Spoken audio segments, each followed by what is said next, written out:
You do make me laugh when you decide to say something, because I always hear the little buzz of your fan in the background when you click it on, and then you say. I have to give him a couple of seconds, and then he says something, which I always kind of cut out in the editing.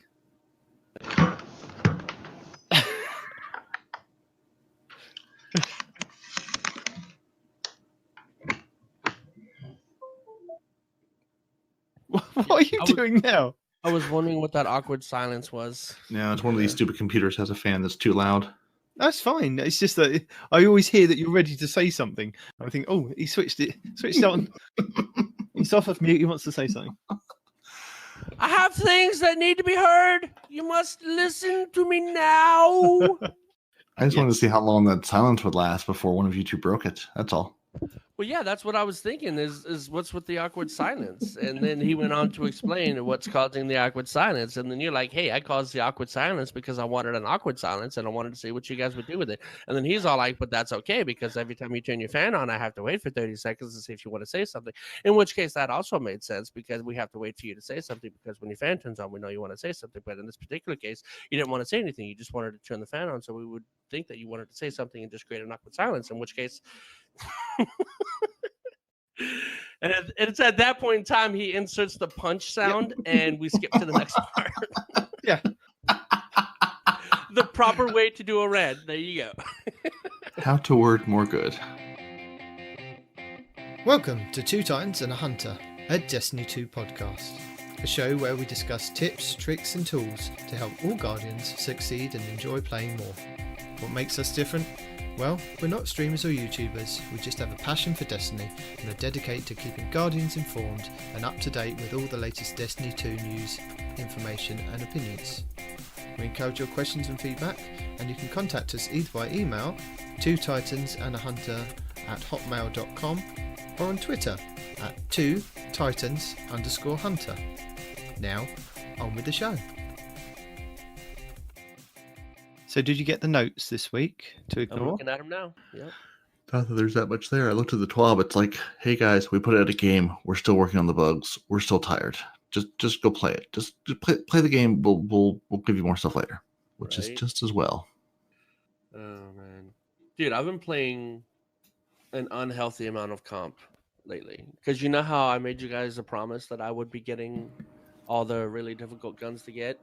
Mm-hmm. Well, since the season started, I had the Thorn already, but since the season has started, I've already gotten the Recluse. So I kept that promise to, I think it was Andy that kept yelling at me about that.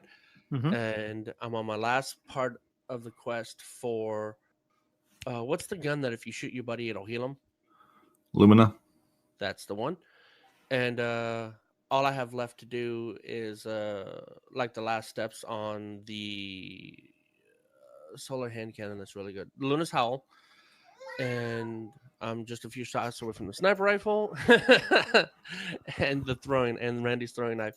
So if you guys were scared to play comp or whatever, that's why I'm going into this. If you're scared to play comp or you hate it like me, it's actually a lot easier to do this season because when you lose a game, if you don't know, you don't lose all of your progress. You just lose one little square if you had a win streak and only a little bit of experience. So right now I've been chilling up in the close to 4,000 range for a while. So it's actually not that difficult. And if you're worried about getting a team together, then you can just jump on to what's that mode called where you just go by yourself? You know, the lone wolf, the solo list. Lone wolf. Yeah. Don't go into the regular version because you're going to go up against teams. I learned that lesson out. I was like, why is everybody so freaking sweaty? And he's like, which playlist did you join? I told him, he goes, no, dude, if it's just you, you got to join the other one. I'm like, oh. And then life became easy. If only there was some sort of show that would have told you that there was a playlist coming to solo queue into that you could have known about beforehand. But hey, learning things the hard way is the way Respawn does things. Crucible, I stopped listening. As soon as you start talking, I stop listening. As soon as the recording starts, I stop listening. So there's that, I guess. So it's just when the recording starts, because it sort of feels like every time you just stop listening, just sort of full stop, no matter what the situation is. Look, just because it's correct doesn't mean you have to verbalize it, all right? Don't be that guy. So shall we fumble our way through the show?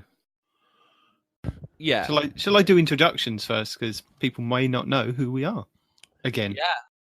So you joined us this week for Two Titans and a Hunter, where we have returned with our hunter, who's in a subdued state this week, and that is Respawn, and your Two Titans, Parody and Night Demon. We now take you into the show, already in progress. Right. How am I in a subdued state? Explain this. You're very subdued today. Yeah. Subdued leads me to believe that I'm locked down. I'm unable to move. I cannot do something. You know, you're trapped. No, that's tethered. That's different. It's the same thing. I wasn't here for the last episode, and I still haven't listened to it, so I don't know how badly you berated me for it. Oh, why would we berate you for it? Because that's what we do. Or at least I hope that's what we do. No, we don't do that. Fusco expressed his love for you at the very beginning of the last episode. even on tape, there's actual evidence of this happening. I don't believe you. No, go and listen to it. Just literally listen to the first 30 seconds. It's literally in the show opener. It's not even. You don't even have to dig. It's not even hidden. It's just right there No, at the top. you're At the gonna top. tell me to go look, and you're gonna you told me that he said something nice, and I know both of those things are lies. No, we don't lie. And We're not liars. That's not true at all. One of us, I know for a fact, is. I'm not gonna say who that is. All right, let's move on. What do we got going on? How You're many ranting. pages do we even What have? are you 9. angry about?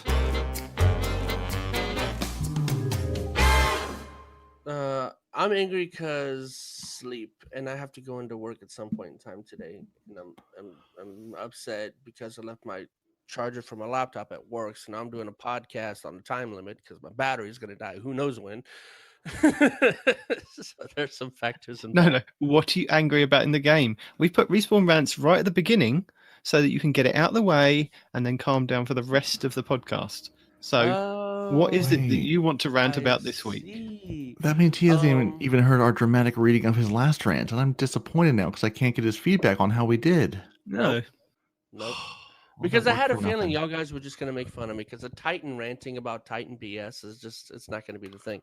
And as far as like anger goes, I'm not really angry because I was angry. No, don't get me wrong. I was tilted. Respawn saying he's not angry is like the colonel saying, "Don't buy this chicken. I'm not really interested in selling you chicken anymore." No, I'm good. Right. No, I was beyond angry at the whole Titan changes and how they are just so overpowered. And I was hating life. Anytime I saw a Titan in one of my Crucible games, I knew for a fact, without even looking, he's wearing the one-eyed mask. I know he's running bottom tree striker, and I know if he's not wearing the one-eyed mask, he's got the Peregrine Greaves. That was a true story all through Crucible, and I was there are no words to describe how I felt, so I'm not even going to try. But just know that there was a feeling that was indescribable hatred, right? But then, after I started playing with other people, and we had mics, because I was on PC, and you could just kind of hear each other when you play together, I found out that I am not alone in my struggles. Other Titans hate the Titan changes. I'm like, wait, what? He goes, yeah, man, it's too powerful. You can't function in PvP unless you're playing a Titan or a hunter that just runs away from everyone and snipes them from across map, which sadly is what I had to resort to. But on the bright side, I've got a lot of sniper kills. Anyway, yeah, the Titan changes, they are bonkers, but I'm not really mad about that. And I don't really have a rant per se. I might have one as we go through these notes and something's reminded of me, but I woke up 39 minutes ago, so my brain's not functional yet. No. This is your chance. Yeah, well, if you're not angry, then we can just skip. I guess I'm dejected. I'm sad about it at this point because even MTash just saying that Titans are too strong. Even freaking is it Fallout? No, Astacross was saying that Titans are too strong. When even the YouTubers that play Titans are saying, yeah, this is too much. That should be a sign, you know. Yeah. I'm not saying that you got to buff other characters to the same level.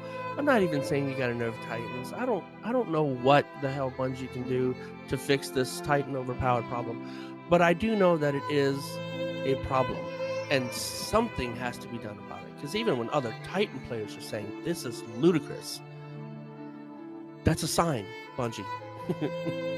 Do something. Do anything. I don't care. Just don't make them stronger.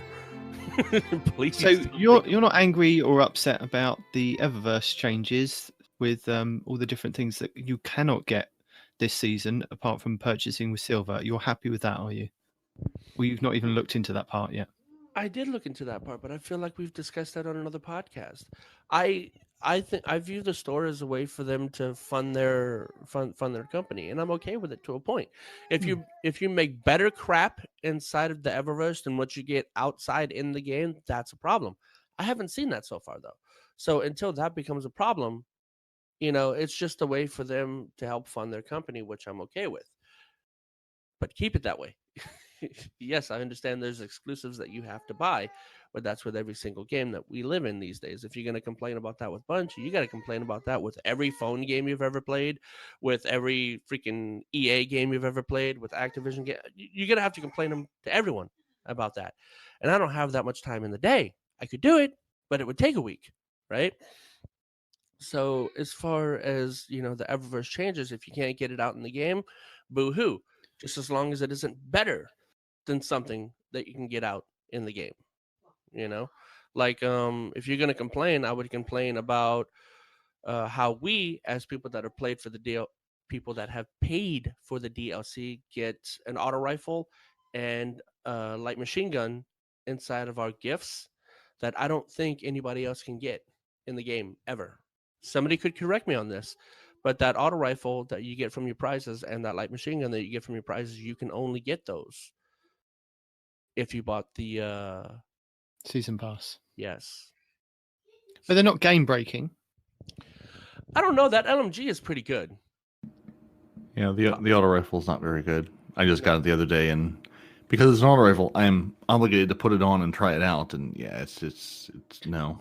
But there is a node further on that you can unlock where it says that you can get random drops of it throughout playing Crucible later on. So it's one of those plus shields that you can get that are, I think they're on the bottom. So it is a paid thing. So you can get re-rolled versions of it through playing Crucible. Has But a again, chance to we're drop. jumping back to the whole.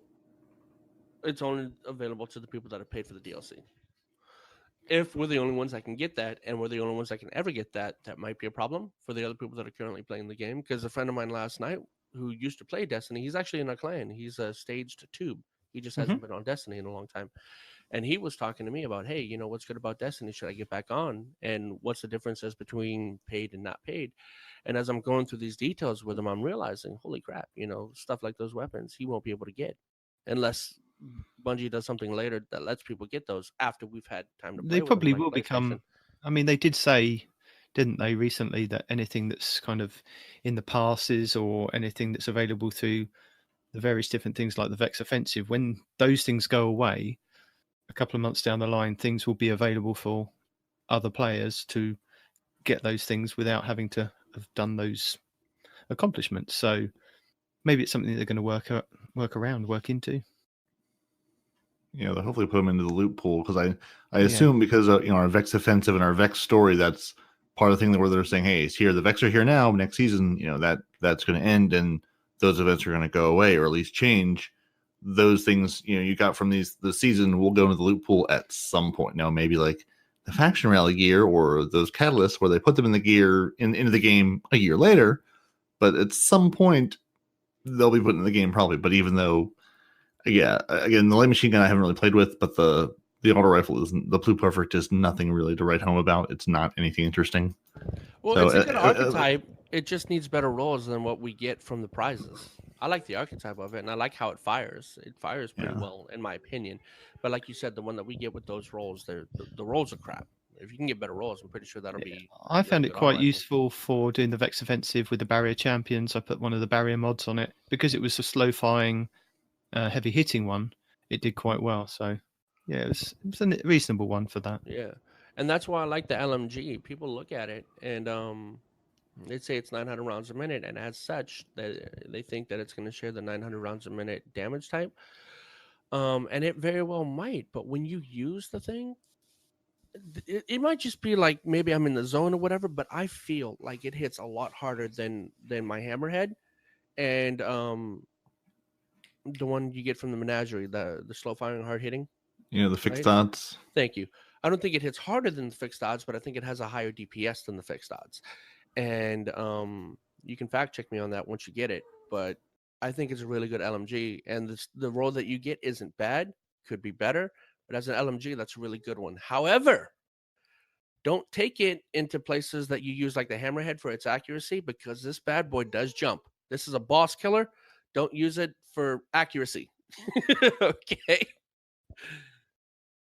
But yeah, so anyway, but yeah, that's the only thing that I would be upset about as far as Eververse or as far as any rants goes, is if people never got the chance to get those weapons. That's a problem, because my friend last night was talking about getting back on Destiny, and I gave him good arguments, and he said, "Hey, in your opinion, is it better or worse than it was before?" I said, "I'll be honest with you.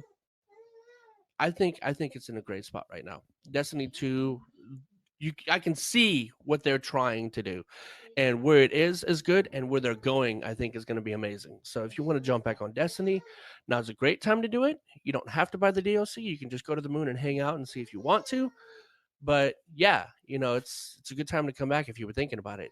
So anyway, So, our amazingly talented Titan Parody will take you through This Week at Bungie for October 10th, 2019. and that's a lot of pages. I'm sorry, Parody. There's really not that much there, though. There's not that many pages. So this week at Bungie, the hunt is on. The heroic nightmare hunts went live this week.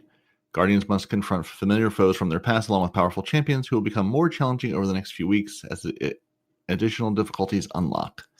Keep a lookout as new nightmares urge for the legend and master hunts. So more than ogres? Just ogres? All the ogres? Because I've killed a lot of ogres.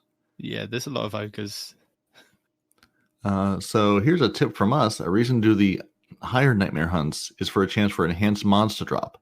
These include enhanced weapon mods for armor and enhanced nightmare mods to help tackle legend and master nightmares. Also in the database are supreme nightmare mods, which presumably can be obtained in legend for the master difficulty. If you go to destinysets.com and link your account, you'll be able to see which mods are available and which ones you currently have in your collection, which they say is very beta, very untested, could possibly be totally broken, but it should at least give you a list of what's in the game, not necessarily what's on your character, though. Comes with no warranty. And they said, Bungie says this event wasn't only started up this last week. The Vex didn't take too kindly to us venturing into the Black Garden and have begun their own invasion and can be found mobilizing on the moon. Fight off the Vex in the new 6-player activity, the Vex Offensive. It's available for all Season Pass owners. So that's, again, if you don't have the Season Pass, you can't play the Vex Offensive. And the Vex do spawn after a public event in that area on the moon. So initially we thought it was just totally random. So after a public event comes in, play the public event, finish that out, hang out there, the Vex Offensive will come in. So yeah, if you miss the public event in that area, it says you won't get into the Vex Offensive. So do you have to play the public event for the Vex Offensive? Mr. Night Demon, writer of show notes this week? Well, or as long as you just hang out. No, Blue you Screen have and to I complete the public event. No, you don't have to. You do. Blue Screen and I zoned into an area where we saw that there was a public event going on. When we got there was no public event, so we'd kind of missed it. So we thought, okay, we'll just hang around, wait for the Vex invasion. Right. Nothing for 10 minutes. So we zoned back out, went to another one. There was a public event going on. We completed the public event. Then the Vex invasion spawned.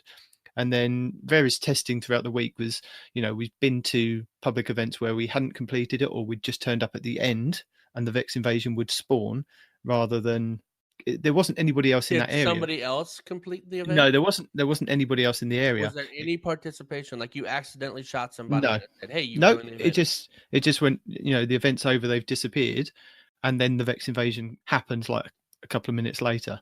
But you have to be in that area around the time the public event is happening, as far as we've found anyway. For the times that we've missed it and there's been no public event, even when we zoned in there, you wait for like 10, 15 minutes, there's still no event. So Interesting. Yeah, I haven't done enough of them since that first day to notice. So yeah, so if you're having problems finding one, maybe that's why. Go look for public events, participate in the public event, and at least then it should hopefully assure you that the Vex Offensive drops after that. Yeah. That's been a guarantee so far for me. Yeah, hedge your bets. Yeah. And then here's one for our PvP folks that I've been struggling to get into matches with this week.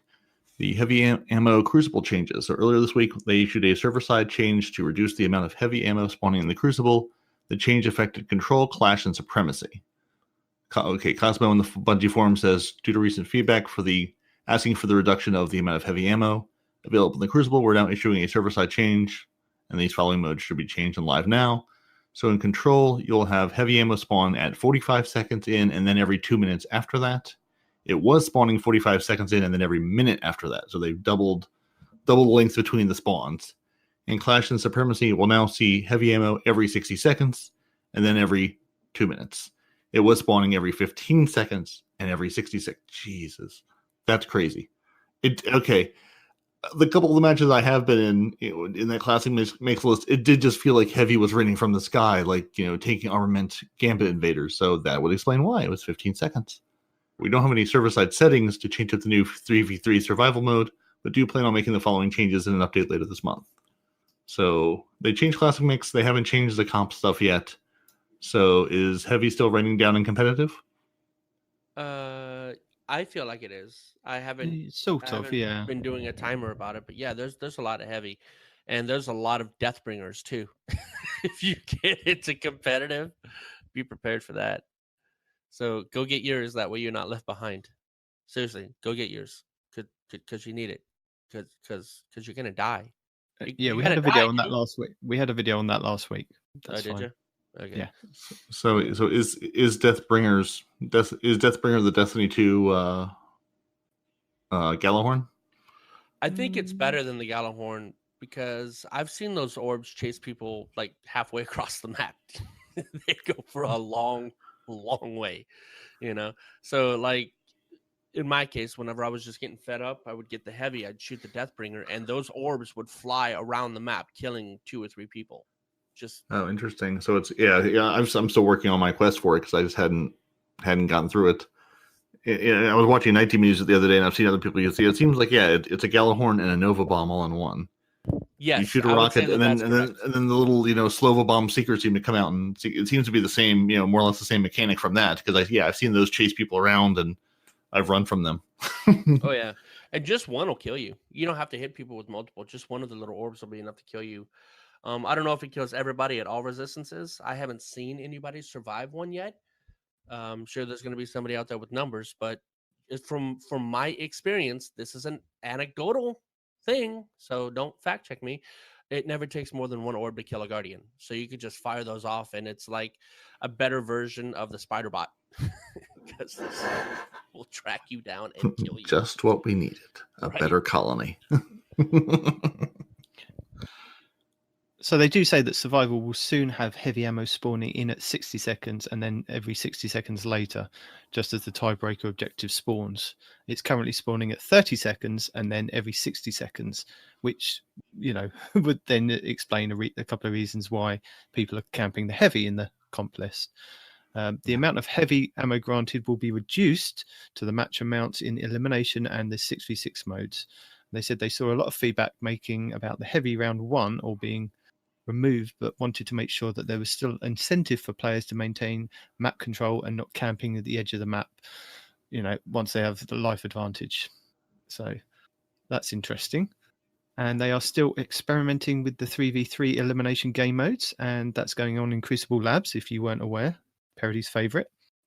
The first settings that they deployed saw heavy ammo spawn every 90 seconds into every round. Revive tokens were also enabled, but there was a bug causing heavy ammo to spawn instantly, but they were able to get that fixed with the server-side change. This week, these settings were slightly adjusted, so instead of receiving revive tokens, players can revive as many times as they want to, but the revive timer grows longer and longer, so every time the player goes down, it gets longer and longer to revive them. It's a bit like Trials in Destiny 1. That's what happened, wasn't it? One of the changes they made, I think, in year 2 or 3. And 2 additional configurations will be introduced in the next weeks to come. Their plans are to gather feedback on what you like best, and if you've been playing Elimination back in Destiny 1, next week's settings might be familiar to you. So that's going to be interesting. Although we're not going to be playing Elimination or competitive next week. It's Iron Banner time. I'm going to sure hope I can play some Iron Banner next week. Hopefully, yes. some of my matchmaking issues will be resolved by then. Because I've had a heck of a time trying to get into games, even just like classic mix stuff, where it'll load up 12 people and then kick us to orbit. Load up 12 people and kick us to orbit, and do that for about 10 minutes, and then I go That's give up not and just you. play something else. Comp was Right. doing that to me Yeah. all week. It'll Right. say And, yeah. 6 I've out seen a of lot of 6 people and have then the 1 same out of problems. 6. Yeah. Right. I don't know Yeah. what's Yeah. going on. Yeah. Because we tried going in the other night with, we had a team of 6. Couldn't get into a match. I've solo queued, couldn't get into a match. It just will not complete the matchmaking for whatever reason. So Yeah, that's not just you. That's a server thing, man. yeah. So hopefully they get something in the works before Iron Banner drops on Tuesday. They won't. And yeah, that's how it feels. Yeah. But Iron Banner, it does not give you glory, right? It's only Valor. It's just Valor. But you get double the amount of points for the Revoker challenge, or I think it's for the grenade launcher as well. Right. You just get Valor, but they do sort of treat it as a competitive game type. So any experience boost or the pinnacle weapon boost you get from a competitive game, you will get an Iron Banner as well. And as a reminder, everybody, I need to get 5,500 glory so I can get my freaking Not Forgotten, dude. Well, then you won't be playing Iron Banner, and that won't help you. I guess you can take a week off and play Iron Banner. Yeah, I guess. The light enabled game type. So again, for those of you who have been around, you understand this. Iron Banner comes around. It's a PvP activity where your light matters. The higher light you are, the more damage you'll do, the more resistant you are. If you walk into Iron Banner at 750 and there are people at 900 and above, you're going to get murdered. It's like walking into a raid underpowered on day one. You're going to get murdered. What's that mean? You're going to have a bad time. Yeah. Bad things will happen to you. Yeah, this game mode turns up every month, and literally every month it changes slightly. They tweak it, but for the last Iron Banner, it was pretty much the same for the whole season of Opulence. But for Season of Undying, Lord Saladin will make his first appearance, and it seems to be pretty much exactly the same kind of Iron Banner that we've had in the last couple of instances. But the way that you get the rewards has been changed again. So it's starting on 10 a.m. Pacific Standard Time. That's 1 p.m. Eastern, 6 p.m. Greenwich Mean Time on Tuesday, the 15th of October, and 4 a.m. in New South Wales. I'm guessing that's right, for Sydney time on Wednesday, the 16th of October. And it ends, same kind of times, on Tuesday, the 22nd of October and Wednesday, the 23rd of October for the Australians. And they say this season, willing combatants will have a chance to earn a new Iron Will armor set. And the way that they've changed it is that there's new seasonal pursuits that must be completed prior to turning in your tokens to purchase packages from Lord Saladin. The pursuits are character-based, and the rewards are the new set of Season 8 armor, much like we had last season. So every step that we did last season, I believe that, you start your class item, then it went to boots, then it was chest, then it was gauntlets, and then it was helmet as the last piece of the quest. So again, we're going to have something similar to that. And it says most of the objectives within the pursuits track progress at any point during the season. So like we had with the last season, you can do it over multiple events. So for the next, 10 weeks, I think we've got, or 8 weeks we've got left of it, Iron Banner will probably show up another couple of times, and you'll have those couple of times to actually earn the armor and progress. Yeah, there's usually 3 Iron Banners per season, because seasons run about 3 months on average, and they usually put in about 1 a month, give or take, unless something has to be taken away or moved or rearranged because something's totally broken. So it says, until the season pursuit has been completed, all rewards will be obtained from completing matches and bounties, and all the rewards are weapons until the season pursuit is completed. So again, like we had last year, where people were trying to just get their Swarm of the Raven, so they weren't doing the quest, they were just turning in their tokens to get a good or a god roll of the Swarm of the Raven. It's going to be pretty much the same as what we played last season. So if you're unaware, like we've just said, complete the quest and you'll get different parts of the armor, and as you complete the matches, those pieces of armor will have a chance to drop along with the weapons until you've completed the whole set. And then once they've all completed, they'll have a chance of getting the whole set and the whole set of weapons that are available to drop at the end of matches and completing bounties, and that is per character. Are they going to release what this list is? Because I'm going to be really tilted if it's something like must score 300,000 grenade launcher. Funny enough, I've gone away and found it for you. Have you really? Are you sure? Just below. Are you sure? You said you read the notes. At the bottom of that page where it I don't says think that's Iron true. Banner Quest Steps. There's nothing that says that. Why are you making fun of me? They want to point out, and I'm not 100% sure on it. They say the existing 7 bounties that they offered powerful rewards for last season have been adjusted to offer pinnacle rewards, which is 960 power max. So again, you're not going to get, if you're 950, you're not going to get a boost straight up to 960. You're probably going to get a 951, 952, roughly. You've actually got to a max level. So these are powerful rewards, but there are only 4 available per event. But they're tracking a bug in which the 4 bounties that are offering the pinnacle rewards rotate each daily, allowing for more than 4 to be completed during the single Don't event. fix it. Don't fix it. Don't fix it. Don't fix it. Leave it alone. For the love of God, Bungie, leave it alone. But you've got to complete the quest to then get the armor pieces. So you've got to rush through that quest to get those armor pieces to drop higher. And because they're going to be pinnacle rewards, they are going to be of higher stat rolls as well, which is quite interesting. So, because Iron Banner has its own version of control, the heavy ammo spawning changes that they made earlier in the week will not be affected or be reflected in this Iron Banner, but they are planning to make changes in the future. So, until the next Iron Banner, basically, or it could be the one after that, depending, like we've had in previous Iron Banners where they said, "Oh, we'll fix it for next."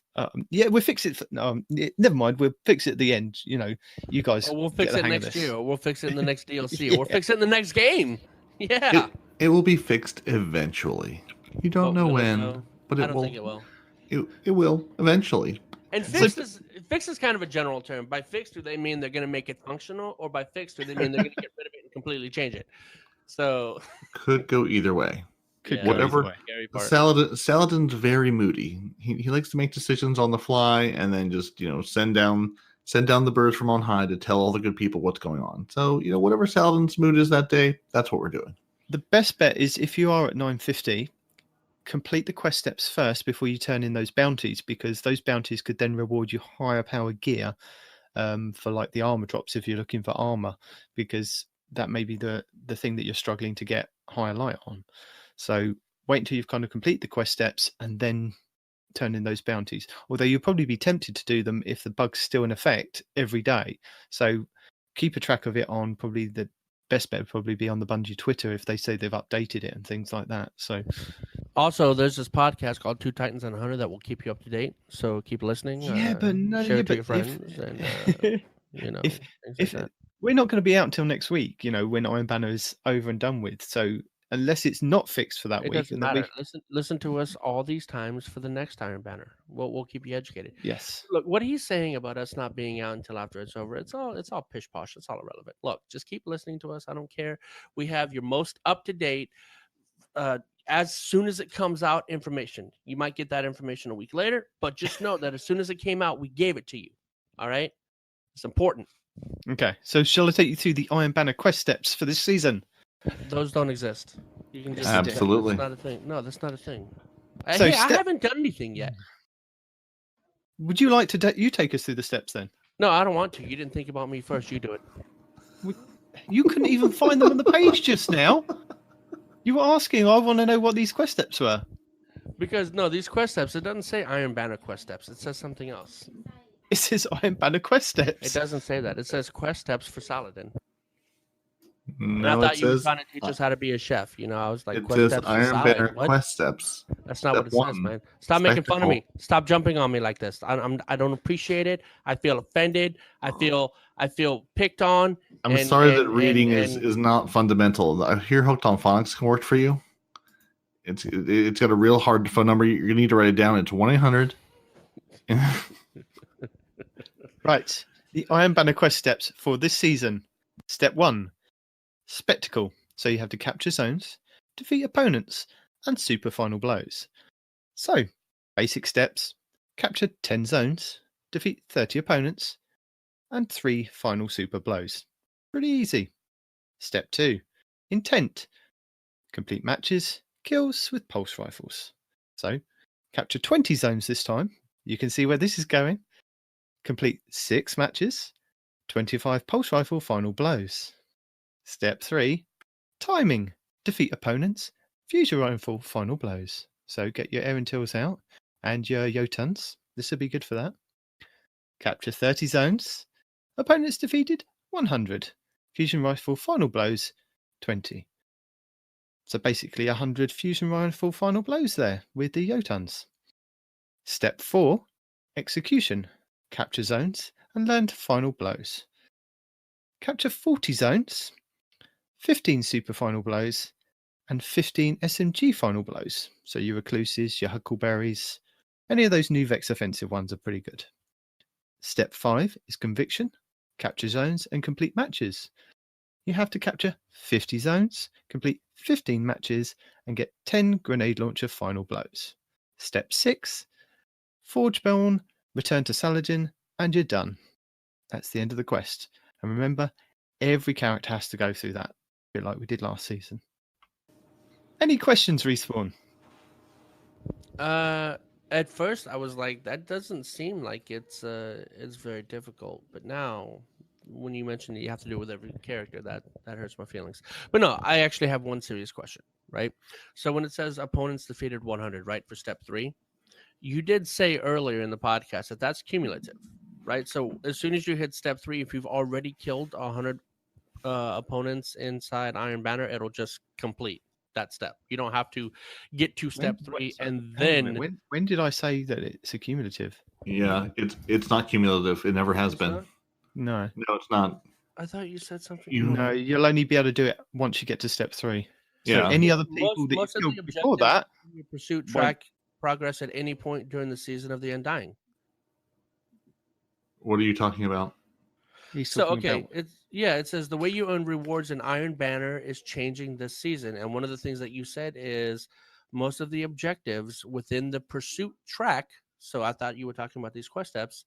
At any point in time during the season of the Undying can be completed, even if you have not yet acquired the pursuit.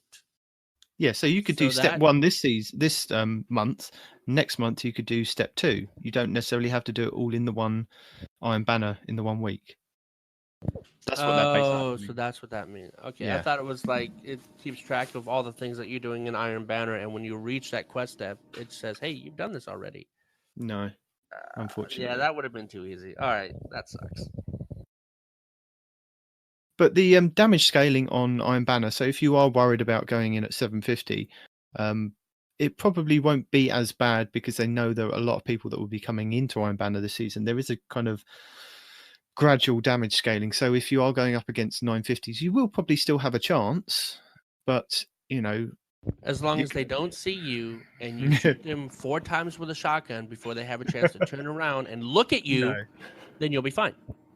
No, I think they've probably adjusted it and haven't actually told us. Again, because they seem to do that every time that we do a jump in light. They change the damage scaling for it. So I wouldn't be too worried at 750 because we had the Iron Burden last season, which was a token that you could put on yourself that you could turn yourself to be 100 light levels lower, and that was achievable. There was an achievement. There was a emblem available for that. There was not an achievement or an emblem, and Night Demon has neither one of those things, so I don't know what he's talking about. For doing a stupid amount of killing. So things like that are possible. So if you are 750, it is a way for you to kind of just go in and do the quest steps and do the bounties. Don't worry about losing. It doesn't really matter. You get the gear that you want to get. So don't worry about it. Step in, have a bit of fun. It's worth doing it. A lot of people will be capturing zones. So as long as you're capturing zones, you're contributing towards the team. Yeah, sorry, Guardian of Salvation, world's first team. They're still the world's first. Still. Can't take it away from them. I cut it down even more so you didn't have to read it. So Team Clan Ascend emerged victorious, and they finished an astonishing 2 minutes before the second team, which was probably Datto again. Bungie have had an interview with Ascend asking them to share a bit about their experience. And we'll link This Week at Bungie in the show notes because it's quite a long read. So if you're interested in seeing how they prepared and their thoughts on it, it's in the This Week at Bungie. Hold on, I need to stop for a second. So there was an opportunity for Night Demon to have, what was that? Quite a long read, and you turned down the chance? Look, Did I they hear beat that right? us. They beat us to world first. I'm still bitter. But I'm let's not see. going to give them the satisfaction of talking about them. Go read it. No. Let's see how many days. So let's see how many days ago did they complete this, and we haven't gotten. Well, Demon just because we're finished still it one counting. time, it would seem, and we all tried to do it yesterday, but nobody showed up. So by we all tried, you mean nobody actually tried? Look, it was Demon. Parody was going to get on, meaning you. And I did later in the day when I said I would. And No, when I did, there was only blue screen. There was nobody else. So yeah, no, I just detached you were myself monster from hunting, you and that's it. because whenever I said Detrick or Parody said he was going to be online later, I was thinking of Detrick because I do that now, I guess. And then I realized, wait, no, Parody is you. We You are said not the you were same coming people. And you didn't. Panoramics and I are the same person. We share a brain. We're the same person. Detrick, he is not part of the triumvirate. He's not. Listen, Detrick you is his and own man. Ed He's are a two different people person. that He share the works. same thought He scheme, works in a but I have very a cold feeling you place and with Detrick lots are of the produce. exact same person like Demon and Houndish are. No. Just deny it. Detrick is a smaller man that works in a much colder environment with lots of fruits and vegetables. We are different people. Pan and I, same person. You'll never see us in the same place at the same time. Detrick, totally different person. So we've got to an exciting part of the show that everybody waits to hear. How do I know you're and not? it's Parody's patch note previews. I can't prove that or you don't. Parody's hotfix previews. So Parody will now take us through the hotfix 2.6.0.3. Well, we can't preview because it's already been deployed. We deployed hotfix 2.6.0.3 to all platforms. This hotfix targeted the emergent issues with people participating in equipment locked activities not receiving their Gatelord's Eye artifact when claiming it at season rank 7. So that thing we talked about last week, yeah, they fixed it for this week. There are, however, still a bunch of known issues. So again, if you're having an issue, go to the known issues thread in the help forum. Some of the known issues are players may encounter crashes in the Gofanon Forge. Yes, they will. The Enhance EDZ quest is no longer available to veteran characters. The Exodus Black Nessus quest cannot be reclaimed if abandoned. Some players who create a new character right before October 1st will be at 0 power when logging in. To resolve this, you need to delete that character, create a new character, and then they'll be where they should be. So everybody's gear was pushed up to 750, except that guy. You don't get 750, you get to stay at 0. All right. You get nothing, you lose. Good day, sir. The Show Me What You Got achievement / trophy can no longer be unlocked on characters created prior to Shadowkeep. This can be unlocked by creating a new character and then proceeding through the New Light experience. Which makes sense. If you're not doing that, you can't get the thing. The perk for Lunafaction boots do not describe their updated functionality, which we talked about before. They still say they'll constantly reload your weapons. They do not. The Scan Patrol Triumph won't gain progress if scans are completed in the chasm area on the moon. And then Cosmo has some information for us, and that's been the end of our patch notes that they fixed. And things that are still broken, and as we talked about, matchmaking in Crucible, still very broken. Any other bugs you guys have run into? Anything else that you're scratching your head about? Have we figured out what the question mark quest thing is all about? No, but apparently the team is aware of the question mark bugged quest step going to a postmaster and getting stuck. So they're aware of it. Well, very good. Yeah, because I've got it, and it says talk to Eris, but Eris does not want to talk about it. So it sits in my inventory. I can't delete it. Can't do anything with it. It sits there very happily in my inventory with a bunch of question marks. I kind of thought it was one of those things. Remember back, wasn't it where around the same time of the Wolves DLC, where you would get those quests and they were like garbled or missing? It was sort of like a fill in the blank thing. Patrol, wasn't it? You did 4 patrols, and then you got a random patrol suddenly transmitted to your ghost, which was question mark, where you had to go and figure out what to do. And normally, the first part was to do a weird dance, and then it was to go off and kill like a taken captain and things like that. Yeah, you sort of had to do the thing until it would sort of Hangman style display words. You could be like, okay, it's this one, it's that one. It's go pick up materials in the world. Let's go shoot this guy. It's I thought it might be do a funny dance was always part of it. So I was like, maybe it's one of those, but yeah, nothing I've done so far has progressed it, and it's still just a bunch of question marks. So just broken. Yeah, I saw Mason Shaw and some others talking about it, so I'm guessing if those folks hadn't seen any progress on it, then there isn't any to be found. Yeah, so there's additional news and information that we've got from Destiny Roundup. Cosmo believes that finishers give damage resistance, but not invulnerability. The player's guide has been fixed accordingly, and that was a post on Reddit. Cosmo has passed along feedback to the team about too much heavy ammo in the Crucible, also letting them know about Comp 3v3 survival, in particular where the heavy is most disliked. He will also let the team know about the issue with the clans and roster pages. I'm not sure what that is. He will also look into the stat nerf on Armor 1.0, which is intentional or a bug, because a lot of that armor that I've seen is very low compared to what we've actually currently got. And I think that's in comparison, like old raid gear with new raid gear, it's looking like in the low 30s, whereas like the new stuff's dropping in like the 60s. So it's quite a significant bug to happen if it is intentional or if it's a bug. Respawn's feedback on the one-eyed mask has been passed along, and that was a post on Twitter. No, actually, just normal feedback on the one-eyed mask has been passed along.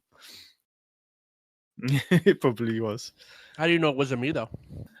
Just to let you know that skill-based matchmaking is in on Comp, and feedback around the artifact mods is being collected, and feedback around champions and overlord shield piercing unstoppable mods is being collected. And there was also an issue blocking the key mold from the Izanami questline that is being investigated. There's also a bug been logged on the lack of players on the moon outside Sanctuary. This is under investigation. Yeah, I think we discussed that a couple of days ago, didn't we? Or it might have been Blue and myself, that we were doing like the Vex invasions, and there was only literally the two of us in that area or that instance. Maybe we'd have one other random Guardian show up, but I expected there to be like swarms of Guardians to take down these things.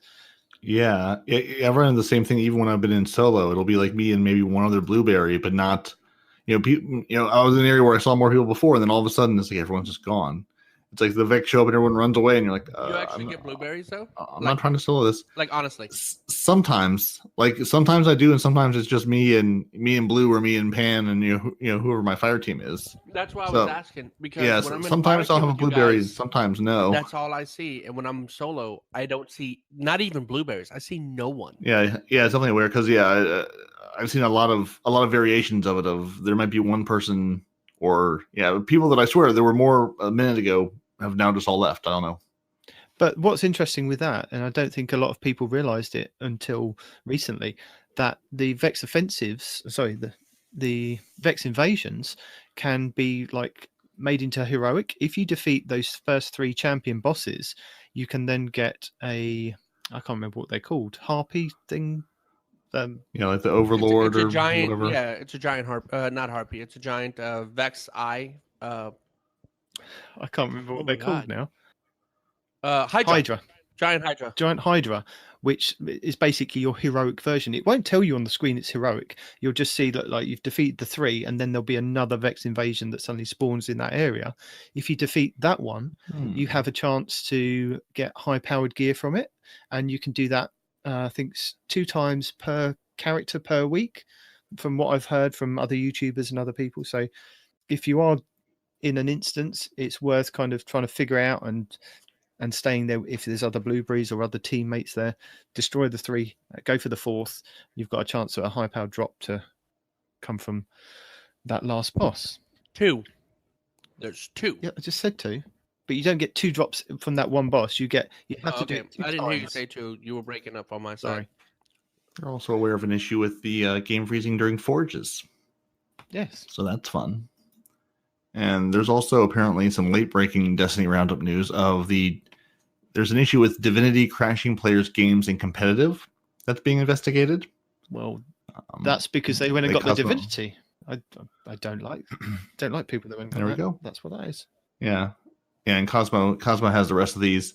Every Red War exotic except for the Risk Runner was moved to World Drops because there was that quest for the Risk Runner where they really want you to have a Risk Runner.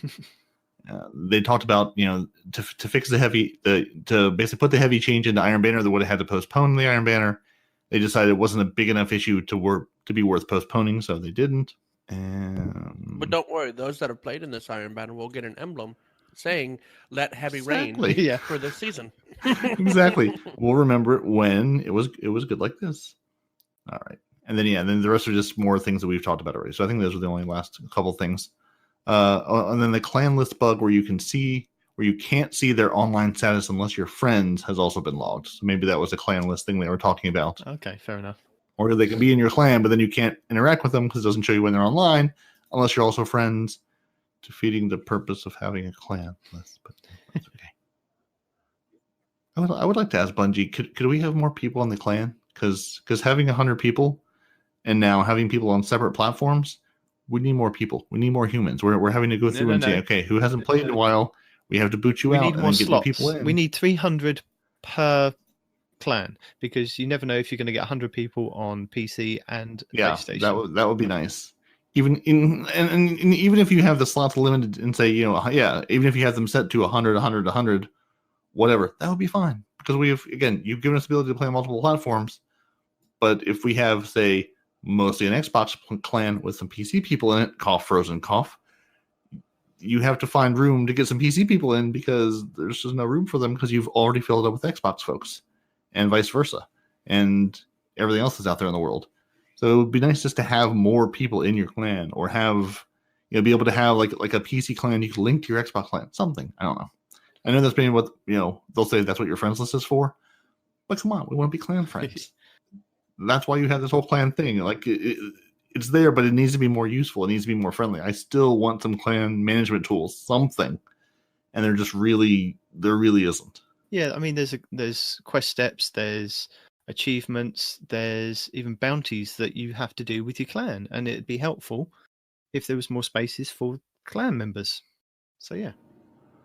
And while they're don't kick people out and have them come right back. While they're at it, they can increase the vault size because you know what? I want to hang on to the armor 1.0 and I want the armor 2.0. I want all the things I need. No, you don't. Let it go. I can't. No. I heard from a reliable source that Anonymous is going to get a hold of his account and delete everything out of his vault except his exotic weapons. I'm just saying. We advertised like 2 weeks back Panoramix's vault cleaning services. He will do a absolute phenomenal job on your vault. It will be so clean when you go in there next time. You will smell. You'll get that fresh, new vault smell. Yeah, but you have to volunteer for that service. Anonymous just volunteers you. The thing is, I think if somebody did go into my vault and delete all the 1.0 armor, I'd know it was missing, but I wouldn't know what was missing. If you know what I mean. No, exactly. It's like, I've been robbed. What did they take, sir? I don't know, but something. It was all the 1.0 versions of the stuff that I wanted to keep. Yeah. Something is gone, and I don't know where it went. We're making through this in a record time. Now we can go into all of your bills. I told you, it's because he's subdued this week. He's really quiet. What do you mean it's because I'm subdued? I'm not subdued. You are. You're like, you've been beaten to death. Subdued, tired. Wally-bopped. He's been wally-bopped in the corner too much. No, but it wasn't by the wife this time. Accurate. It was by work this week. Yes, so we've now come to the best part of the show, which is the tips, tricks, and builds. So building on what we did last week with the vast amount of guides and builds and things, this week we're going to throw more videos at you to watch that I've watched that are really, really interesting. I don't know if you guys have seen any of these. Chime in if you have, because I've looked at the list and all the ones from Astacross and Imtashed and that's it. I've watched all those because those guys are on my feed now, and the Choose Forever one. But I don't know who this N Kutch guy is, Professor Broman or Ninja Pups. Please don't admit that on a podcast. Anyway. I don't know them. You're not famous enough for me. You should put us on your channel, whatever the hell that is, and then I might know you. How about that? So the first guide that we've got is by Errol, who's got an artifact guide. And I found this really interesting. I think it's about 16 minutes long, but he goes into detail about each mod that you can get from your artifact and what are the best ones to use. So he literally breaks it down in detail and goes, this is for this, this is for this, this can do this can do that. I found it invaluable to watch. It was a very, very good thing to watch. So go watch it. It really, really does help. Ninja Pups has a guide on how to get all the armor mods that are available. So he goes over all the places that you can obtain the armor mods in Shadowkeep and where you can keep a track on it with the Destiny sets, like we mentioned earlier. Again, I will link that in the show notes as well. Mtash asked his followers to send him proof of like videos or clips or just photos of high stat rolls on armor, because he was interested in what kind of how high these armor pieces can actually go, because of where you're kind of getting them from. Like, is it just the raids, or is it just world drops and things like that? So a lot of his followers sent him pictures and videos, and he goes through what you should kind of hang on to and what you should be looking out for in that video. Also with that, he has another video on how to get the best armor sets in Shadowkeep. And in this video, he goes into more detail, basically explaining where to farm the best armor. And it's not just the new raid, apparently. So pinnacle rewards will drop higher stat rolls, as well as the old raids, which he found quite remarkable. So you can go back in and do like Last Wish, you can do Leviathan. And if you've been able to speedrun those things, you can just keep doing it again and possibly get higher stat rolls. And in the video, he kind of goes over all of those different things that you could kind of do rather than trying to rush through into the new raid. Respawn, have you seen a couple of these? Have you seen these MTash guides? I've actually watched all the MTash guides, especially since he's gotten his new glasses. I feel like he's one of us now. He's got too old now. He has to wear glasses to actually look at the screen. You remember the first game he played after that? He goes, "Oh my god, I can see crystal clear, and I suck."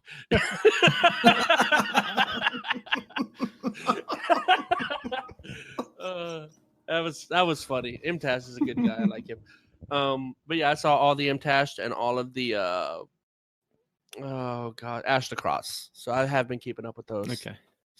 So I'm not sure if you're aware of this, Respawn, but there is an armor piece that the Titans can wear. It's exotic. Dude. And paired with a certain type of shotgun. And it's not just it's multiple, but yes, I know what you're getting at. And the top tree Sunbreaker.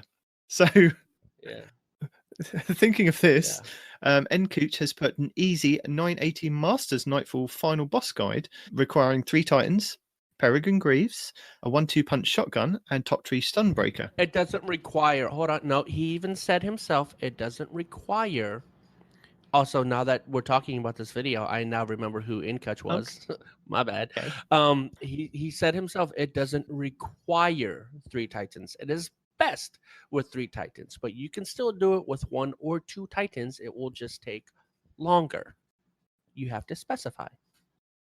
I was. So best with 3 Titans. I was. It's best with 3 Titans because what you want to kind of do, you want to do the 1-2 punch shotgun shot as you're flying towards the witch at the end. And if you all time it and get her on the crit spot all at the same time, she goes down first time without having to worry about the ads coming out the doors. Whereas if you don't time it right and you all still strike her, you'll take down like 3/4 of her health and you'll still have to fight the ads. But saying that, he does have a hiding spot that you can hide on one of the corners of the posts outside. There's kind of an inner area and an outer area. On one of the points, you can literally hide from any of the enemies. And he shows you where to go and do that. So if you are getting swamped with the enemies, there is a spot for that as well. But whereas N-Cooch has the final boss guide, Cheese Forever has a 980 Master Nightfall tips and tricks. So this is a good video for anybody that wants to get to the final boss, because let's face it, it's not a straightforward path, and that involves going through a lot of the champions and different parts of the map where you can kind of hide and do different things, and Cheese kind of takes you through all the tips and tricks that he's kind of picked up on how to get through that. I believe as a team. The word you were looking for is yeah, because you said there's a lot of, and then there was a pause, and the word you were looking for was there's a lot of you have to go through inside these 980 Nightfalls. No, there's not that, but there's a lot of fighting that you have to do, and a lot of areas that you kind of have to fight a lot of the barrier champions. That's what I was kind of. Have you done one of these yet? I done the 920s. I haven't gone any higher yet. Do the 980s and then tell me there's no BS in it. Okay. Okay. I'll tap cheese up for that later then. Right.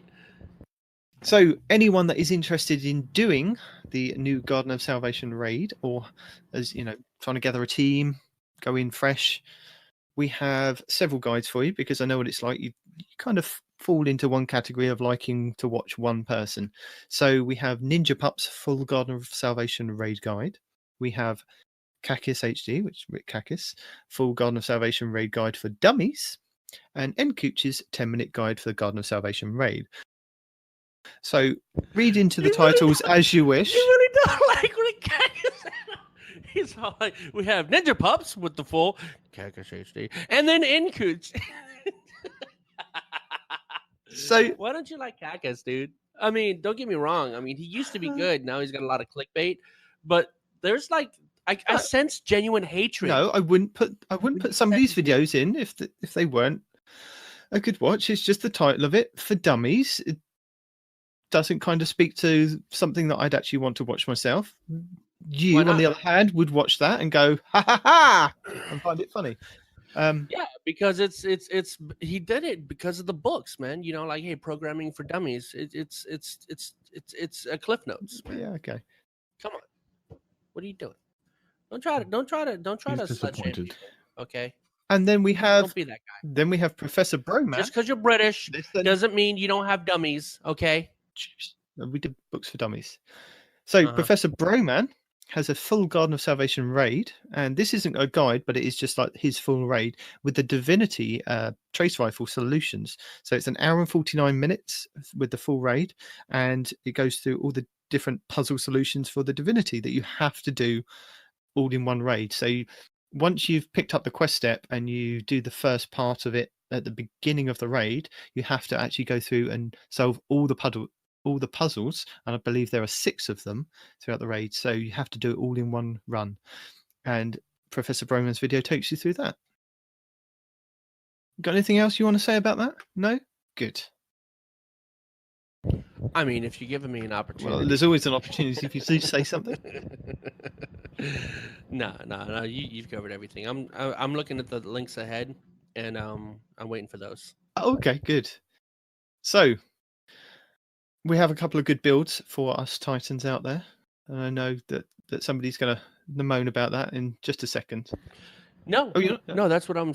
No, you're excited about watching. No, these, well, not the one pump broken double action. That can kiss my ass. But after that, I actually, because I started leveling up my Titan so that we could level up my Hunter to the fullest, and I tried one of these, that magnetic darkness thing.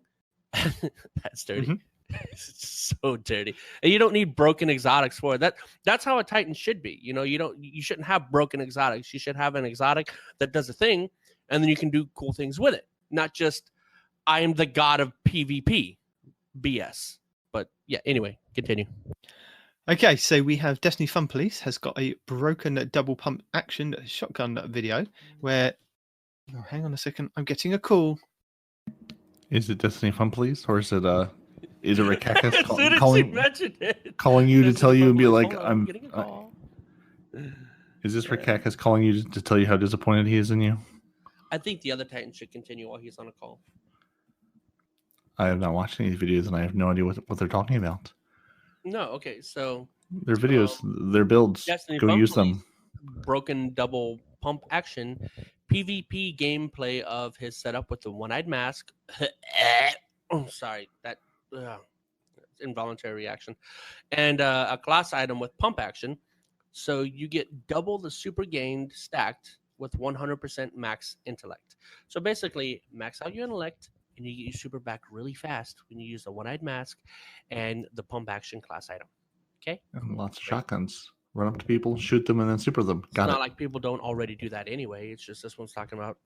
He does say it's a very toxic video to watch. Yeah. I imagined Respawn watch it going, I hate Titans. I hate one-eyed mask. I do. And that makes it even worse when they can get their super back so freaking fast in PvP, not PvE. We're not talking about a PvE broken build where you have 100% uptime on super. We're talking about they took this away from hunters with our infinite, dual blade. I'm gonna kill you for the whole game BS, and gave it to Titans. So yes. Anyway. If the hunters aren't worthy of the gifts that Bungie bestows upon them, that's not our fault. Be more worthy next time. Whatever. So did you want to take us through the other two Aztecross? I can take them. Yeah. Okay. So, Knock Knock Thunder Titan build. With the new mods you can get from the artifact, there's one called Thunder Coil, which boosts melee damage for Arc. He goes over the numbers for PvP and how to stack it with exotics and weapons. I don't remember this one. Hold on. I think it's Bottom Tree Striker. I don't remember this video. I'm sorry. Do you remember this one? Yes. This is. All right, go ahead. He pairs it with the Synthesept gauntlets. So you imagine the amount of power that you get with that. But he also kind of shows you damage numbers with a 1-2 punch shotgun, with the Synthesepts and the different with the different trees on the Striker Titan. So he shows you what kind of damage that you can get with those. So yeah, it's really cool to kind of watch what you can actually do in PvE. And I think this is one of those things where if you put that on your class item with the Peregrine Greaves, which is why they've been able to kind of do this insane amount of damage to Nightfall bosses and even raid bosses as well. So it's worth a watch kind of to see how you want to kind of build your Titan. So even if you can't get to what Aztecross has got, it's worth kind of trying to get to that kind of area of doing the amount of damage so that you're kind of that person in the team. It's definitely worth a watch. And you said you tried the next build. Yeah, the next build is actually very, very dirty. I'm gonna go over the overview, but I'm looking for the video that you didn't put in here where it showed hunters with the solar subclass 100% up super time. Not 100%, but it's pretty up there. Give me 1 second before I talk about this Titan thing, because I sent the video. That would have been last week. Was it last Yeah, week? So you did. We Okay, we put 2 hunter videos in last week, I believe. Okay. All right. In that case, the Aztecross guide where it says Magnetic Darkness Void Titan build. Basically, you get the chest piece that gives you 2 grenades, and then you go. That's the one, and then you go to the Void subclass, bottom tree on your Titan, and you select the grenade that's the sticky nade, right? Magnetic, yeah. And what happens? That one. And what happens is you got to go to your artifact, and there's a mod on your artifact that says void grenades have a weaken effect. Oppressive darkness. That's the one. And what happens is, let's say you're in PvP and you got a Titan, using his super across the map, and he's going to get you eventually. If you tag him with one of these magnetic grenades before it even detonates, right? Just hitting him with it has the weaken effect and will take him out of his super. And then it'll detonate twice. And with the weaken effect being applied when you stuck it to him, those 2 detonations kill anyone. And I'm not joking. It. You know how, like, if you played with the double exploding grenades on a Titan before, you'll remember that it'll take their entire shield and just a little chunk of their health. Yeah. But they're still very much alive. With this build, it takes their whole shield and their whole health bar because you applied weakness as soon as you stuck it to them. So that is a very dirty build, and you get 2 grenades. And if you max out your discipline, you get a grenade back every 30 seconds. 32 seconds. 32 seconds. Mm-hmm. And so you're just spamming weakness grenades and one-shotting dudes the whole match. It was disgusting. And I hate to say it was actually a lot of fun. It just one-shot everybody with grenades the whole match. But yeah, no, that's an actual fun build. I did quite enjoy that. I was telling Parody before the podcast that I'd done this build, and I found an old armor piece, an old helmet in my collections for my Titan, and it had enhanced ashes to assets. So what that basically gives you is more super if you get a grenade kill. So I had that on my helmet. I then added a grenade mod to boost up my discipline. I then found the highest pair of gauntlets that I've got for the new set with highest discipline, added a grenade mod for the discipline. So I've got up to 90, which I believe is 37 seconds for cooldown. But then I also found an old pair of legs with enhanced bomber. So every time that I use a class ability, it will do a rapid cooldown of my grenade. And then on my class item, I put the new mod and then put the discipline mod for the grenades. And with the armamentarium, I decided, you know what, I'm going to keep this thing. I might as well kind of masterwork it. And I was explaining to Parody, once you get to doing masterwork 7, 8, and 9, it's for an exotic piece. It seems to be 2 of those enhancement shards for 7, and then another 2 for 8, and then for 9, I believe it was 3 of those shards, and then for masterworking it to 10 was 3 of those ascendant orb shards that you can get. And seeing as they're pretty rare, I decided to do it because it was something I was going to keep. But that is absolutely bonkers to masterwork an exotic armor piece. That takes a hell of a lot of your resources. So you're going to want to kind of masterworking anything takes a lot of your resources, but yeah, especially the no. But for exotics, legendary, it's not as many shards, and I believe the ascendant shard, it only takes 1 to masterwork a legendary piece of armor. Yeah, but if you have to buy that ascendant shard, that's essentially 100 of your what's it called? It's the Enhancement course. Yes, that'd be the thing. 100 of those, because it's 10 of those for each shard, and then you need 10 shards to make the orb. So that's 100 freaking enhancement cores just for a legendary item. Wow, that's why those nightfalls are important. Do the nightfalls, get your orbs, man. And apparently, you can farm the nightfalls to get the drops randomly throughout the. You don't. It's not like we've had previously that you get the one drop or possibility of the one drop at the end, and that's it for the week. You can literally go in and farm the nightfalls now, which is quite good. So the higher up that you go in the tiers, if you get to the 980s, and if you manage to do it this week, then you do have a chance to get those ascendant shards and the enhancement shards and enhancement cores and exotics as well. So it's worth doing if you can get that high. Yeah, but nobody else is mad about this, right? We complained for so long that we don't want enhancement cores to be a part of the process. So Bungie took away the enhancement cores for part of the process, but the things that you need to do the process, if you buy them, take up an exponential amount of enhancement cores. So Bungie's like, oh, you don't like them? Ha, we'll change it. We've made it worse.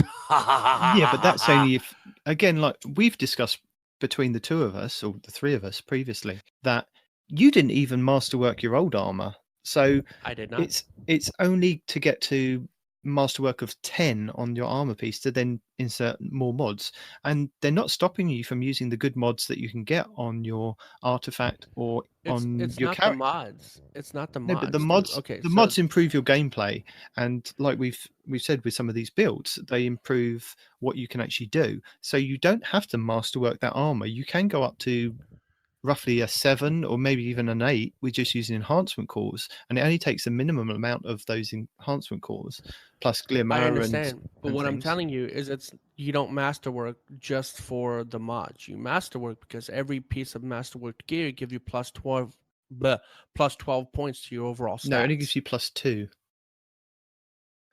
Each one gets plus 2. There's 6 of them. There's 12 points there. Thank you and good night, British Dad. I know how to math. Anyway. Don't confuse people. It's plus 2 on each stat. It's not plus 12 but there's 6 stats. Oh, yeah. So there's plus 12 to your overall stats, which is what I said. Correct me if I'm wrong. I will. And delete it out of the podcast. Yeah, I thought so. Mm-hmm. So how many pieces of armor do you have? How many is that times 12? That's how many points you get to your overall stats by the master number of each pieces one. of armor he has is a very large number, and I'm not sure we have time How for many him to pieces count all can of you those. wear on a character? And each one of those pieces gives you 12 Listen. points to your overall stats. Listen, That's Do we a lot count- of points to your overall stats. Can I count my edge transits? I can do a Joey from France. Can I count my edge transit gauntlets that I've fashioned, or my Vex offensive scout rifle boots? Wait, what? What the hell are you talking about? I have so many edge transits and Vex offensive scout rifles. I've actually fashioned them into armor pieces. Oh. Just a chess piece made out of edge transits. Mm-hmm. Yeah. No, I'm telling you, can't count those. the Vex offensive scout rifle boots are great. You should try them. Takes a little crafting, a little witchcraft, but it's okay. Eris got you covered. So, Okay. shall we move on? No. Yes, I think we should. No. I think we should. There's only a few more things to cover here. So weapons. This week, there's a ton of weapons that are dropping from Vex Offensive, dropping from the raid, and old weapons that are now coming back into the meta, as it were. So Deicide has a Vex Offensive God Roll weapon guide for every single weapon from the Vex Offensive. So he goes over what roles you should be looking out for each weapon available. And I mean, it varies depending on each weapon, what you could kind of pair with each thing. So it's worth a watch. MTash has the console's best hand cannon, and he showcases the new Vex Offensive 180 hand cannon, the Optive, and it has the God Roll, he says, with rapid hit and kill clip. He says that he could have done with, I think it was accurized rounds on it, and maybe it did have accurized rounds, but I think he's missing out on a masterwork of range, and it would be the God Roll. But he shows you what's really good with that new weapon. He also has the S tier weapon, Thorn Shadowkeep Showcase. I called this 2 podcasts ago. Didn't I call this? Probably. Yeah. I said with how they changed the hand cannons, freaking With the range, yes. recoil. Yeah. No range. And the recoil. Well, you can the recoil too. you can say I'm telling you. you can say well, and we could say that you're wrong, but MTash says it's the range, and with the Thorn and the damage over time, that it doesn't lose the damage over time from being shot. This is now an S tier weapon, and he in the video he kind of goes over why. It's also because it's easier to use because the kick isn't as severe, so you can land your shots. Holy crap! Aztecross would also like to point out the Vigilance Wing sandbox update, and he says that the changes to the rapid fire pulse rifles. True Vanguard and Destiny Fun Police would like to point out you just skipped both of them to go directly to Aztecross. He would like to point out that the Vigilance Wing got a buff. Ding. No, what are you talking about? There's Aztecross down there with the raid pulse rifle, but I'm going over the Vigilance Wing, which is above True Vanguard and Destiny Fun Police. Nope, because right after Thorn Shadowkeep showcase, which is what we just talked about, True Vanguard is talking about the Omniscient Ice Sniper. We've just talked about So you Thorn. skipped it. We talked about Thorn. Follow the list. Yeah, MTash, and right after that, I'm looking at MTash, it. Aztecross. Yeah, and right after that is True Vanguard Shadowcase on the Omniscient Eye Sniper. That is what you have on the list you sent me. If you have a different list, you are wrong, sir. You are wrong, and you need to be ashamed of yourself. Okay, I have a different list, and I've just realised that I sent you the old one. Anyway, so Top quality content. Continue, gents. well, I thought it was interesting to add, even at the last minute. So with the changes to the pulse rifles, with the rapid fire ones, Vigilance Wing actually got a buff as well. It fires slower, 10 points slower than the other rapid fire pulse rifles, but it makes it up with the 5 bursts that it now does. And he says it's a complete That it beast in now PvP. does? Well, no, it does. No, but like now, as in with the change. always I know fired it's 5 rounds. no. Now it's a beast. Yes. Because Okay. 5 bursts, now it's a beast. I don't know what I said, but yeah. So moving on to True Vanguard, he has a showcase for the omniscient eye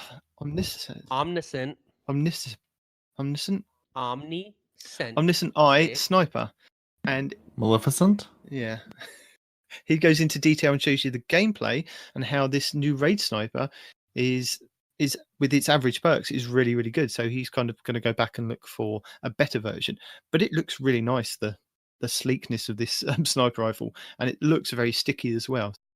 Destiny Fun Place has a showcase on the Reckless Oracle which is the new Raid auto rifle. And he says it's the best rapid fire auto rifle. I believe it's 720, so it's very similar to the Guiding Star that I like, which is a primary kinetic weapon, but that's kind of D2 year one, so it hasn't kind of got any of the perks that can be unlocked and added to with all the mods and things.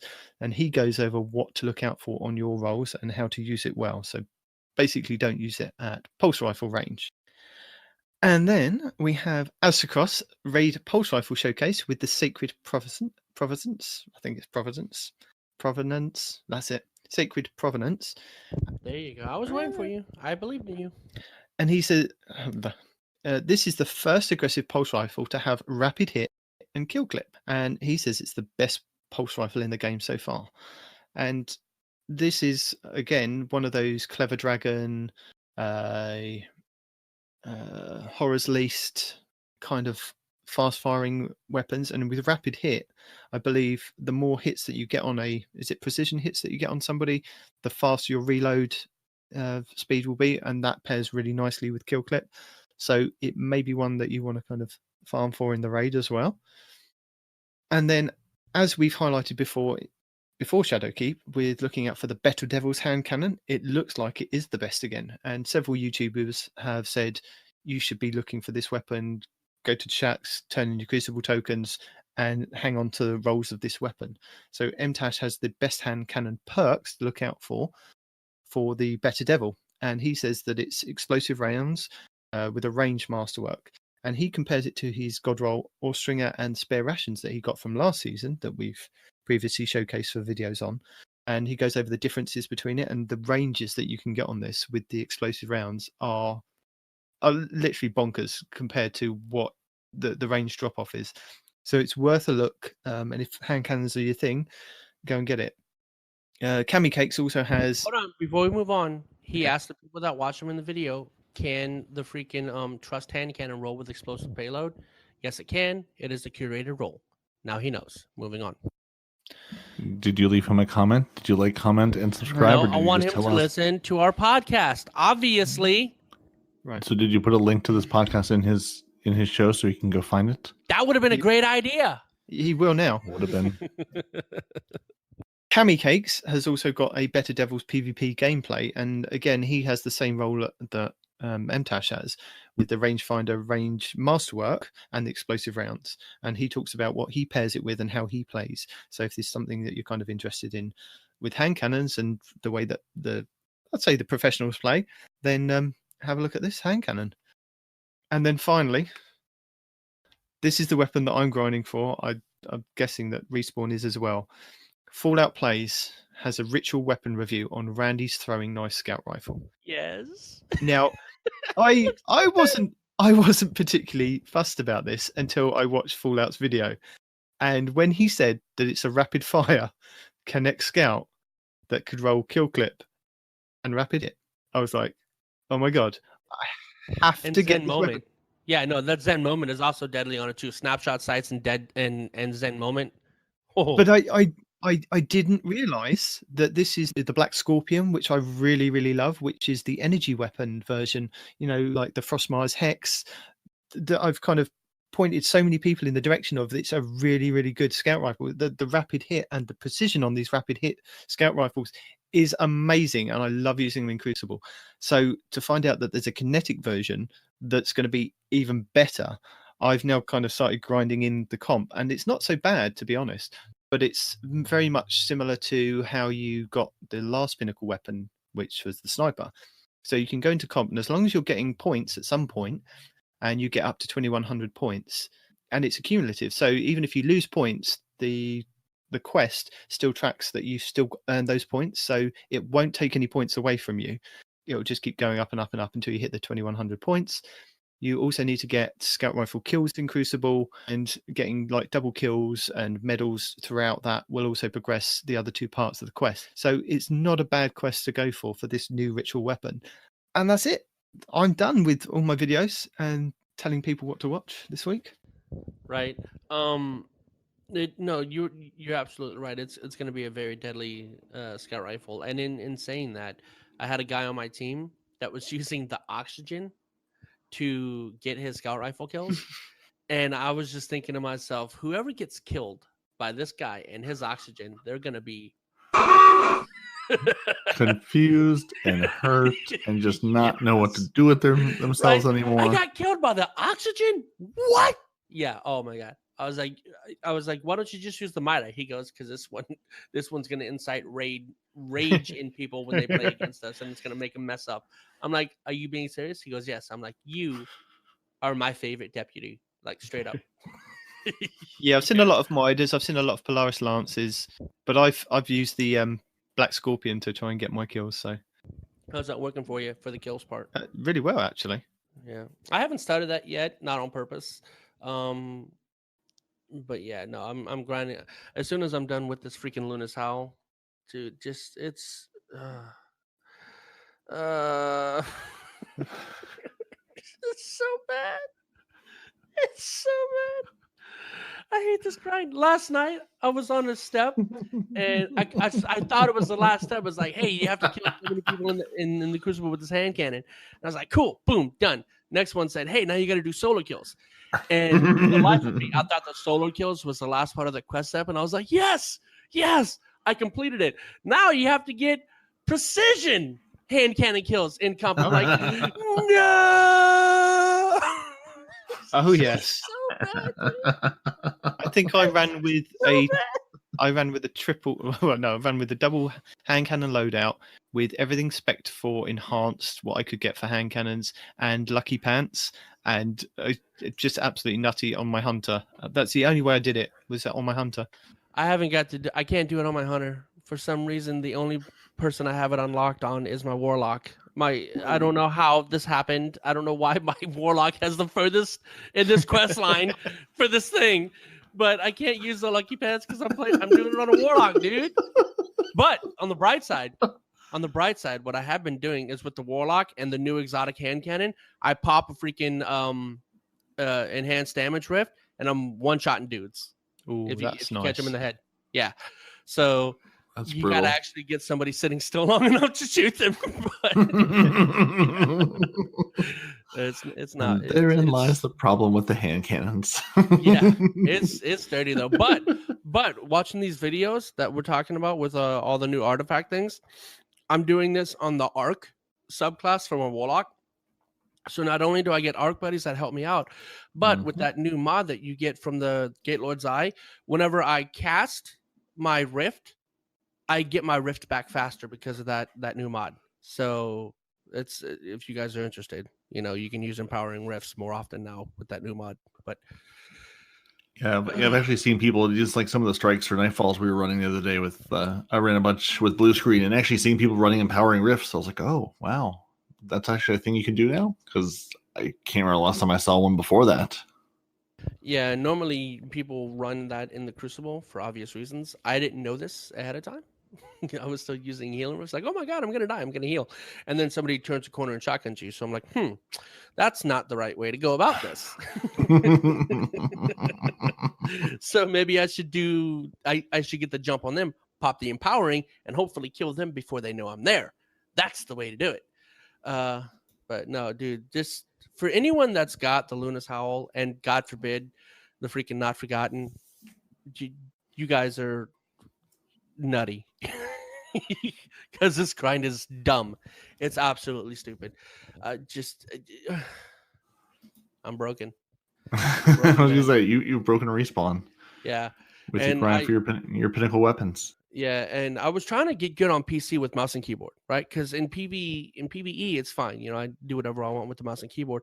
But PvP, if you're not an expert on M&K, you're done. You're 100% done. So my KD tanked the first couple days because I'm like, I'm gonna get good with mouse and keyboard. I swear to God.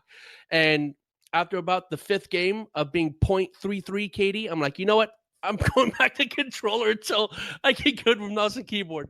But yeah, no, those guys they're bonkers. It's, if you haven't played on PC, either one of you guys, you should do it because it looks beautiful and it's great, and mouse and keyboard is fun. But don't take it into PvP. If you love yourself and your mental health means anything to you, Do not go into PvP unless you've been playing mouse and keyboard for years, because it's going to be a bad experience. You're going to have a bad time, and you're going to seriously contemplate never playing the game anymore after this PvP experience. All right? You do what you want, but as somebody that just went through this, I am giving you knowledge from experience. Don't do this to yourself. If you have a wife, if you have kids, if you love yourself in any way, shape, or form, do not use mouse and keyboard in PvP unless you know what the hell you're doing. All right? It's a bad day. Bad few days, actually. No. So I've got Xboxes. I haven't even turned on the cross save. I'm waiting for that Google Stadia, because they're saying that Google Stadia is going to be even quicker than playing on a console, because they're going to use their AI voodoo to anticipate what move you want to make before you even make it. So that's right. Google Stadia is going to be turn the corner and snipe a guy the new before tier you realize platform. you have a sniper. Exactly. The game will be like, it'll take the sniper out of your vault, equip it, give you the ammo for it, and land the headshot before you even know what you've done. So that's right. There you go. You're still trying to figure out what to do on the other side of the corner. The game's already registered you killed. But no, I did find this out the other day. So here's a gem. I didn't know if you guys knew about this, but did you know that there's a way that people are, I don't want to say hack, but they're installing software on their Xbox to allow them to use mouse and keyboard in Destiny on Xbox? Did you guys know about that? It's been a thing for a while. Microsoft have allowed you to put is this keyboard on anyway, haven't they? When do we tell him that in Destiny? You currently cannot do that in Destiny. Not right now. You cannot. I've tried it. You can't do it. You have to download specialized software on your Xbox, and that will allow you to use mouse and keyboard on Destiny on Xbox. Now, apparently, I don't know how true this is, but I was told by the individual that educated me on this that Destiny considers that cheating, because you are modifying the game in a way that is not, quotes, currently intended. So, and I can tell you, when you get into the higher tiers of comp, because the guy that I was playing with was in the 5,000 range for comp, and like you can't get off a shot without getting sniped from 3 directions. It does feel like it's an aimbot, and I was like, what the fuck? Do these guys have like aimbots on or something? He says, no, they have M&K. And I was like, what? You can do that now? He goes, no, but you technically can do it if X, Y, and Z. So he's the one that educated me on this. And mouse and keyboard on Xbox is deadly. Like for the guys that know how to use it, I'm saying, not me. Well, yeah. Yeah, I mean, mouse and keyboard against controller players in PvP, there's no contest. No, it's not. Really it's not the same barrel of fish at all. Yeah, it's not the same thing. The 2 matches I played with him in this bracket, every single shot that killed me, I'm not exaggerating. You can go back and look at the gameplay. It was from 4 days ago. Every single shot that killed me was a headshot. Every shot. Yeah. I was like, that's crazy. That's accuracy known only to the gods. So I don't know. I don't know where I was going with this. It was just an experience I had, and I felt like I should share it because it sucked. Fair enough. And it was PvP related. Parody, have you got anything left to say, or did you just want to get us out of here? I think we've said all we can say for 1 week. I think we've given the people all the good information. And really, if you don't have enough videos to watch by now, I don't know what you're doing with yourselves. So thank you for joining us. Your Titans this week are Parody and Night Demon. Your Hunter is no one respawns in real life. You can email the show at 2titansandahunter@hotmail.com. You can hit us up on Twitter at 2titans_hunter. You can find us on Facebook and Instagram at 2titansandahunter. You can try to join the Frozen clan at join.frozen.party, but we'll probably kick you out if you haven't played because we're full. So go join the Guardian Hub. Go join the other clans we feature because no one else wants to be featured, so no one loves us anymore. You can find your favorite Guardian on Xbox Live or PC. You can watch the show on YouTube. You can listen to the show on Apple Podcasts, Google Play, Spotify, and everywhere fine podcasts are sold. Send us your money.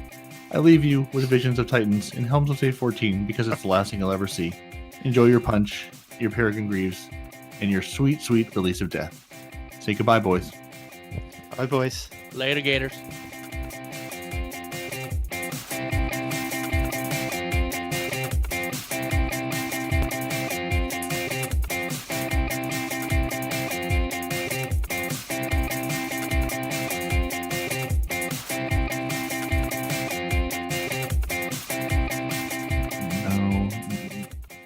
you don't. Let it go.